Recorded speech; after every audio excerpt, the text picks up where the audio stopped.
तथागत गौतम बुद्ध को नमन करता हूँ और बोधिसत्व बाबा साहेब डॉक्टर अम्बेडकर को नमन करता हूँ।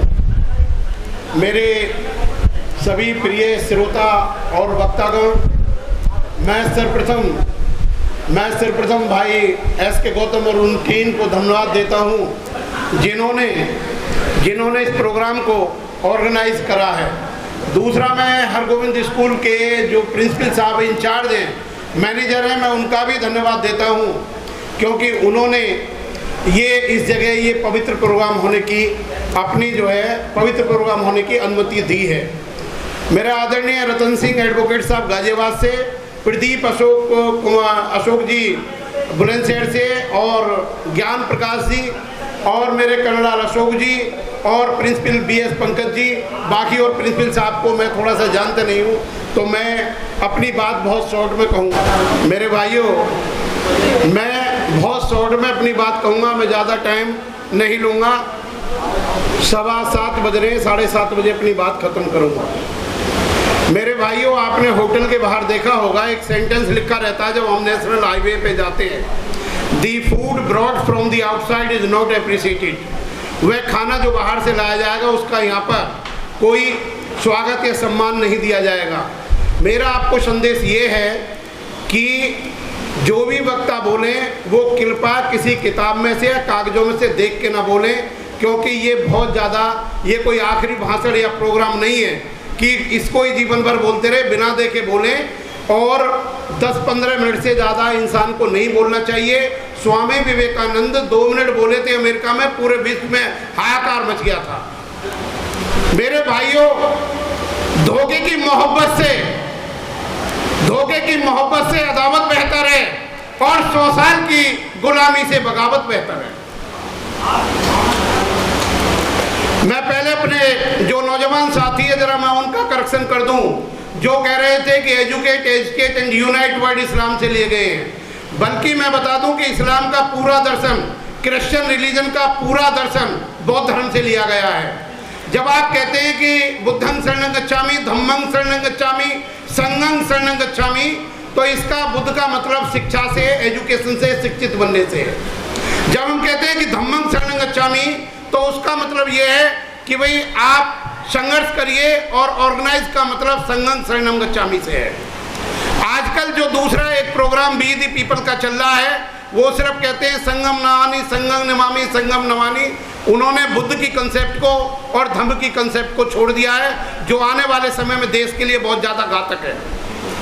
दूसरा, जो लोग ये कह रहे हैं कि हम बिना सहयोग के हम प्रोग्राम करते हैं, किसी को कोई सहयोग चंदा ना दे, मैं आपको बता दूं ये RSS की पॉलिसी शुल्काष्टों को विनाश के रास्ते पे ले जा रही है।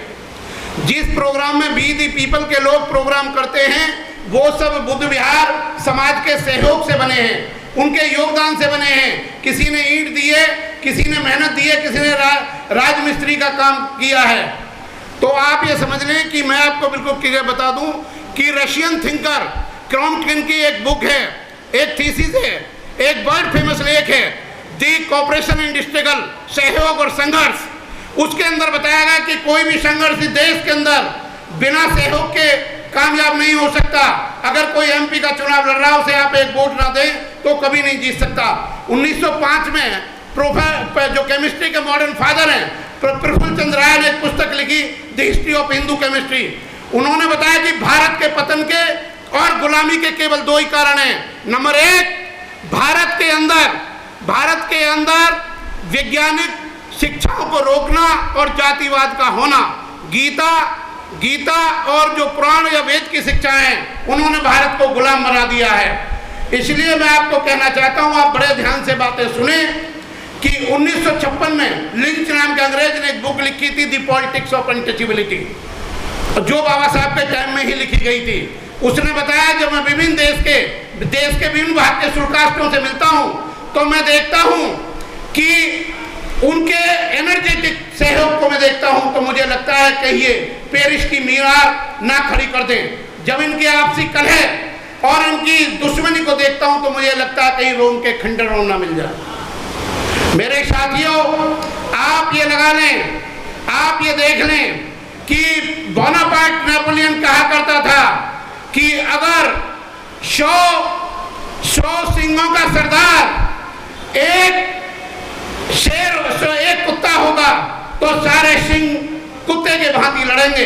अगर 100 कुत्तों का कमांडर एक सिंह होगा तो सारे कुत्ते सिंह के मुंह लगेंगे। बुद्ध का धर्म या बाबा साहेब डॉक्टर अम्बेडकर का धर्म इस देश में से गंदगी को खत्म करता है, इस देश में से गुलामी को खत्म करता है, और इस देश में वे लोग जिन पर सदियों से जुल्म, सितम, अन्याय, अत्याचार और शोषण किया गया है, ऐसे लोगों के लिए बुद्ध का धर्म एक औषधि के रूप में सुझाया जा सकता है। मेरे साथियों, जहां शिक्षा होने की बात है कि शिक्षित बनो, क्योंकि संघर्ष का और संगठन का मार्ग केवल शिक्षा से ही खुलता है, इसलिए पहला जो सिद्धांत है वो शिक्षित बनने का है। जब बाबा साहब के बारे में जो W.N. कुवेर ने अपनी बायोग्राफी में लिखा है कि जब कोई गरुड़ आकाश में उड़ता है तो वो अपने हवा के रुख की परवाह नहीं करता। मेरे साथियों, बाबा साहेब डॉक्टर अम्बेडकर अकेले महान व्यक्ति थे जिन्होंने गवर्नर जनरल लिस्को के टाइम में कहा था कि मैं अकेला विद्वान आदमी हूं, मैं अपनी योग्यता के आधार पर मैं 500 ग्रेजुएट के बराबर हूं, 20-20 में कोई भी मैं पद को प्राप्त कर सकता हूं, लेकिन मामला खास सबसे ज्यादा इंपॉर्टेंट ये है कि आप क्या चाहते हैं। तो उन्होंने लिस्कर गवर्नर साहब को कहा, जिस प्रकार किले पर खड़ा हुआ धनुधारी सैकड़ों योद्धाओं को रोक सकता है, वैसे ही अजर, परमकर्मी, निर्भीक, निर्णायक, बेहतरीन हमारे लोग ऐसे ही किले पर खड़े हुए धनुधारी सेना नायक की तरह होना चाहिए जो समाज में जुल्म को रोक सके। मैं आपको बताना चाहता हूं कि जिस प्रकार हिमालय की तुलना केवल हिमालय से की जा सकती है, उसी प्रकार बाबा साहेब डॉक्टर अम्बेडकर की तुलना केवल बाबा साहेब डॉक्टर अम्बेडकर से ही की जा सकती है। इस देश के लोगों पर जब इस देश की जनता फड़फड़ा रही थी, इस देश की सरकार डगमगा रही थी, तो इस देश में बाबा साहेब डॉक्टर अम्बेडकर ने संविधान दिया और इस देश को स्थिरता स्थापित की। अतः हम कह सकते हैं कि बाबा साहेब डॉक्टर अम्बेडकर शासन थे, प्रशासन थे और अंधकार पर मानवता की जीत के प्रतीक थे। उनसे ज्यादा कोई पढ़ा लिखा व्यक्ति उनसे ज्यादा नहीं हुआ। उनकी, हालांकि राहुल शांतकृतन ने उनके बारे में लिखा है कि उनकी वाणी वज्र से ज्यादा कठोर थी, लेकिन उनका दिल फूल से भी ज्यादा मुलायम था। और उन्होंने जो नवदीक्षित बौद्ध नाम का ग्रंथ लिखा है राहुल शांतकृतन जी ने, और दर्शन दिग्दर्शन ग्रंथ में लिखा है कि बाबा साहेब डॉक्टर अम्बेडकर ने जो बौद्ध धर्म का स्तंभ इस भारत के अंदर गाड़ दिया है, उसे दुनिया की कोई भी ताकत हिला नहीं सकती। लेकिन मैं आपको बताना चाहता हूं, आप मेरी बात समझिए। मैं 2 एग्जाम्पल दूंगा, उसके बाद मैं अपनी बात कहूंगा कि जापान के अंदर हमारे यहाँ पर 1920 में एक व्यक्ति गए, उन्होंने देखा पेड़ों की उम्र, जो पेड़ वहां लगे हुए हैं, उनकी उम्र 300-400 साल है, लेकिन उनकी ऊंचाई 3 से 4 फुट ज्यादा नहीं है। तो माली से पूछा, माली ने कहा कि हम जिन पेड़ों की मूसलाधार को काट देते हैं, वो वृक्ष कभी आकाश की तरफ नहीं जा सकते, क्योंकि जो वृक्ष जमीन के नीचे जितनी उसकी गहरी जड़ें होती हैं, वो आकाश की उतनी ऊंचाई पे होता है। इस देश में दलितों की, शुल्काष्टों की जड़ें काट दी गई, इसलिए वो कभी क्रांति पैदा नहीं कर सके। इस देश में बाबा साहेब डॉक्टर अम्बेडकर से पहले कोई भी शूद्र क्रांति पैदा नहीं कर सका, क्योंकि शिक्षा से शूद्रों को वंचित कर दिया गया। वे कहते थे, आकाश की इन बदलियों से निकलकर कोई फरिश्ता आपकी गुलामी की जंजीरों को तोड़ने के लिए नहीं आएगा। आपको अपनी गुलामी के खिलाफ, अपने जुल्म के खिलाफ खुद लड़ना पड़ेगा। और एक एग्जाम्पल मैं आपको दूंगा कि जर्मन ने एक बार हालैंड पर हमला किया था, तो हालैंड का तल समुद्र के तल से कुछ नीचा था। हालैंड वासियों ने कहा हम मर जाएंगे लेकिन गुलाम नहीं बनेंगे। उन्होंने समुद्र की दीवार को तोड़कर जर्मन की फौज को डुबा दिया। तो हिटलर ने अपनी ऑटोबायोग्राफी मेन कैंप में लिखा, और मेन कैंप का मतलब जर्मन में, इंग्लिश में माई स्ट्रगल, मेरा संघर्ष है।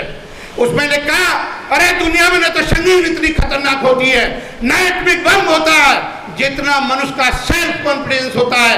अगर दुनिया का कोई भी मनुष्य जो मरने के लिए एक बार तैयार हो जाए, तो दुनिया की कोई भी ताकत आपको गुलाम नहीं बना सकती। आप गुलाम बनते हैं क्योंकि दूसरों के बनाए गए सिद्धांतों पर आप जीने के लिए तैयार हो जाते हैं। लेकिन मैं आपको बता दूं कि इलाहाबाद में जब अंग्रेजों के टाइम में पहली बार एक व्यक्ति ने हाई स्कूल पास करा था तो हाई स्कूल को पास करने के पूरे इलाहाबाद में उसे हाथी पे निकाला था।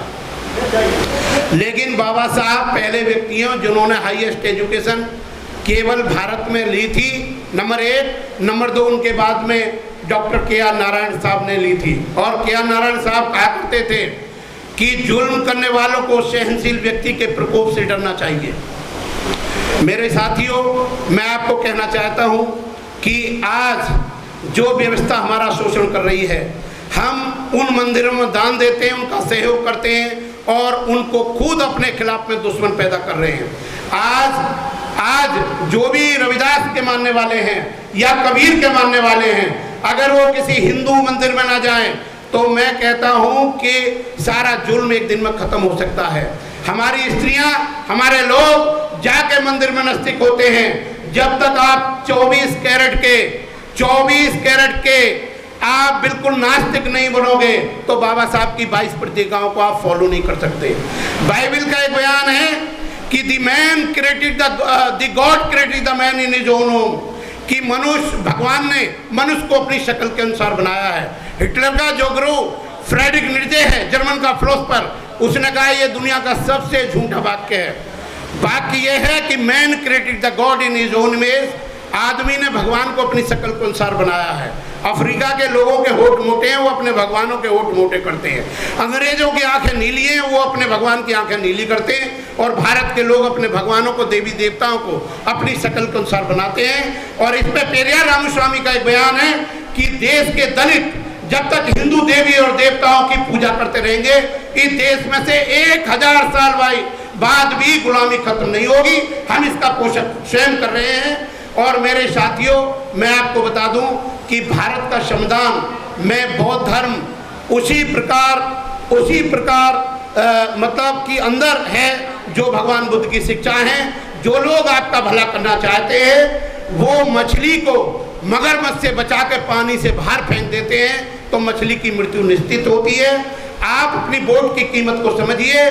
भारत में से हर अत्याचार को रोकने की जिम्मेदारी बुद्धिजीवियों की है।